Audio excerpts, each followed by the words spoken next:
Hello friends, welcome back. आज का हमारा टॉपिक है twinkling of stars. Twinkling of stars में ये हमने एक डायग्राम बनाई है। इसमें ये बनाई है हमने अर्थ, और ये हमारा अर्थ का एटमॉस्फेयर। इधर ये जो सारी लाइंस ड्रॉ की हैं ये सारी अर्थ का एटमॉस्फेयर है, और ये स्पेस है अर्थ के एटमॉस्फेयर के बाहर। और ये हमारा एक स्टार है। स्टार से जो लाइट रे आएगी वो पहले तो स्पेस से आएगी, फिर यहाँ पे अर्थ के एटमॉस्फेयर में एंटर करेगी। अभी अर्थ के एटमॉस्फेयर के बारे में थोड़ा सा जानना होगा हमें। अर्थ के एटमॉस्फेयर क्या है? जो अर्थ का एटमॉस्फेयर है उसका रिफ्रैक्टिव इंडेक्स, जैसे हम अर्थ की तरफ आते जाते हैं, as we move towards the earth surface, the refractive index goes on increasing. अभी ये इंक्रीज क्यों करता है रिफ्रैक्टिव इंडेक्स? क्योंकि जैसे जैसे हम अर्थ के पास आते जाते हैं तो जो अमाउंट ऑफ डस्ट पार्टिकल्स हैं, अमाउंट ऑफ वेरियस गैसेज हैं, वो बढ़ती जाती है, क्योंकि अर्थ का भी एक ग्रेविटेशनल पुल है जिस वजह से वो इन सभी चीजों को अपनी तरफ खींचता है। तो वो चीजें कंट्रीब्यूट करती हैं to the increasing refractive index. हमने पढ़ा हुआ है जैसे ही light ray rarer to denser medium enter करती है तो उसमें एक रिफ्रैक्शन होती है, और रिफ्रैक्शन की वजह से it bends toward normal at the point of contact. जो भी पॉइंट ऑफ कॉन्टैक्ट होगा उस पर एक नॉर्मल ड्रॉ करेंगे, और वो जो लाइट रे है जब रेयर से डेंसर मीडियम की तरफ जाती है तो बिकॉज उसकी स्पीड कम हो जाती है, कम रिफ्रैक्टिव इंडेक्स से ज़्यादा रिफ्रैक्टिव इंडेक्स की तरफ जा रही है, जिस वजह से उसकी स्पीड चेंज होती है, और स्पीड कम होती है। स्पीड कम होने की वजह से वो टुवर्ड्स द नॉर्मल बेंड कर जाती है। अभी ये देखिए फर्स्ट रे है, अभी ये जो हमारा पॉइंट है ये पॉइंट ऑफ कॉन्टैक्ट है। अभी हम इस पे एक परपेंडिकुलर ड्रॉ करेंगे, नॉर्मल टू द पॉइंट, ठीक है। अभी इसका एक्चुअल पाथ था ये, एक्चुअल पाथ इसका ये था, बट ये टुवर्ड्स द नॉर्मल बेंड कर जाएगी, इधर इसकी तरफ ये हमने टुवर्ड्स द नॉर्मल बेंड कर। और अभी जो ये सेकंड लेयर है इसका रिफ्रैक्टिव इंडेक्स इससे ज़्यादा होगा, तो यहाँ पे भी वही होगा। ये जो हमारा पॉइंट ऑफ कॉन्टैक्ट है यहाँ पे हम नॉर्मल ड्रॉ कर लेते हैं। इसका एक्चुअल पाथ था ये, ड्रॉ कर लेते हैं, और ये थोड़ा सा इधर की तरफ बेंड हो जाएगी towards the normal. And then उसके बाद नेक्स्ट इस लेयर का रिफ्रैक्टिव इंडेक्स इस लेयर से ज़्यादा होगा, और यहाँ पे भी हम एक नॉर्मल ड्रॉ कर लेते हैं, और इसका एक्चुअल पाथ था ये, तो ये थोड़ी सी इधर को बेंड हो जाएगी towards the normal. And on the same lines इस लेयर का भी रिफ्रैक्टिव इंडेक्स इससे ज़्यादा होगा, तो यहाँ पे भी हम नॉर्मल ड्रॉ कर लेते हैं। एक्चुअल पाथ ये था, तो इसका इस तरह से टुवर्ड्स द नॉर्मल बेंड हो जाएगा। तो यहाँ पे अगर कोई पर्सन है, एक आई की तरह बना देते हैं, एक आई आँख, ह्यूमन आई। यहाँ पे जो पर्सन है उसको अगर हम इस चीज़ को पीछे की तरफ एक्सटेंड करें, ये जो डायग्राम है थोड़ी सी इधर उधर बन रही है, ध्यान देना यहाँ। तो ये जो हमारा स्टार था इसकी अपैरेंट पोजीशन उस ह्यूमन आई को यहाँ पे दिख रही है, यानी कि एक्चुअल स्टार यहाँ है, ये उसकी रियल पोजीशन है, और ये उसकी अपैरेंट पोजीशन है एक पर्टिकुलर टाइम पे। अपैरेंट पोजीशन इस पर्सन के लिए इसकी अपैरेंट पोजीशन ये है। और नेक्स्ट थिंग, ये जो अपैरेंट पोजीशन है स्टार की, ये भी हमेशा फिक्स नहीं होती। ये क्यों फिक्स नहीं होती? क्योंकि ये जो इंक्रीमेंट है हमारा रिफ्रैक्टिव इंडेक्स में, इंक्रीमेंट है, ये भी फिक्स नहीं होता। इंक्रीमेंट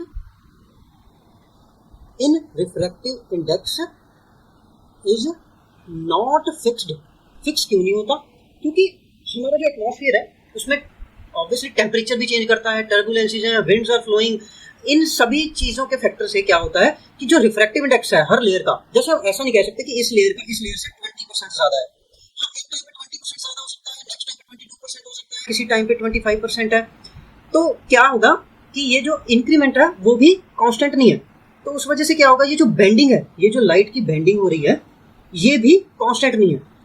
अभी इतनी बेंडिंग हुई है, हो सकता है किसी टाइम पे ज़्यादा बेंडिंग हो जाए, यहाँ से ज़्यादा बेंडिंग हो गई, यहाँ से थोड़ी सी कम हो गई, ठीक है, यहाँ से थोड़ी सी कम हो गई, और यहाँ इस टाइम पे इसकी जो अपैरेंट पोजीशन होगी वो होगी ये।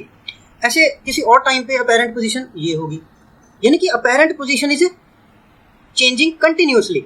ये तो हो गया first thing, that apparent position is changing.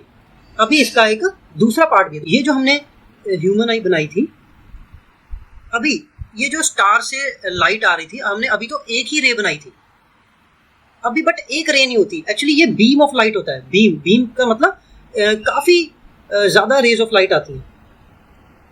एक टाइम पे हमने अभी जैसे 1 2 3 4 5 बना ली, अभी एक टाइम पे जैसे एक पर्टिकुलर टाइम पे 5 लाइट रेज एंटर कर रही है, तो हो सकता है उसके नेक्स्ट सेकंड में ये जो लास्ट वाली रे है, ये वाली, ये हो सकता है इसकी बेंडिंग थोड़ी सी ज़्यादा हो जाए, जैसे ऐसे आ रही थी ये ऐसे बेंड हो जाए। ये जो रे है ये हमारे ह्यूमन आई से थोड़ा सा दूर बेंड हो गई, और ये जो लास्ट वाली थी इसकी जो बेंडिंग है ये थोड़ी सी कम हो जाए, ये भी हो सकता है। ये इधर रह गई, इसका मतलब इस टाइम पे only 3 light rays are entering the आई।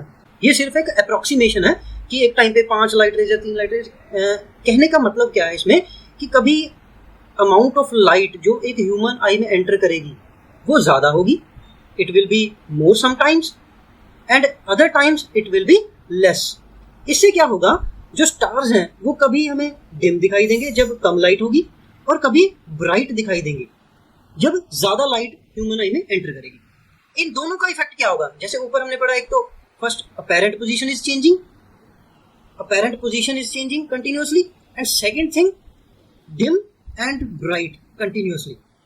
जो स्टार हमारा डिम हो रहा है, ब्राइट हो रहा है, डिम हो रहा है, ब्राइट हो रहा है, ये दोनों का कंबाइंड इफेक्ट क्या है, twinkling of stars.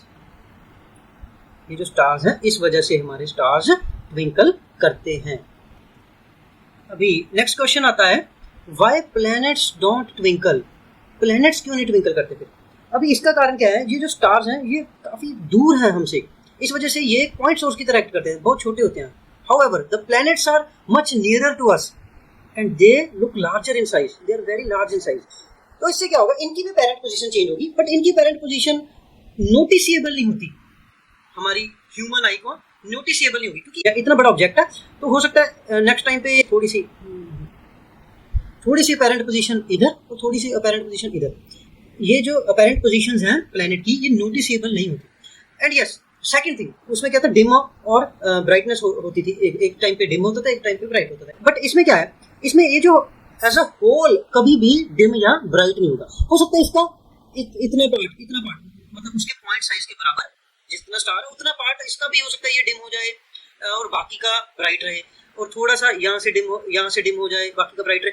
On a whole, अगर हम ऑन अ होल प्लेनेट की बात करें, ये कभी भी ना तो डिम होगा, ऑन अ होल पूरा का पूरा प्लेनेट ना तो डिम होगा और ना ही ब्राइट होगा। हाँ, उसका कुछ पार्ट डिम और कुछ पार्ट ब्राइट हो सकता है, बट जितना भी पार्ट इसका डिम ब्राइट होगा, that do not show twinkling effect.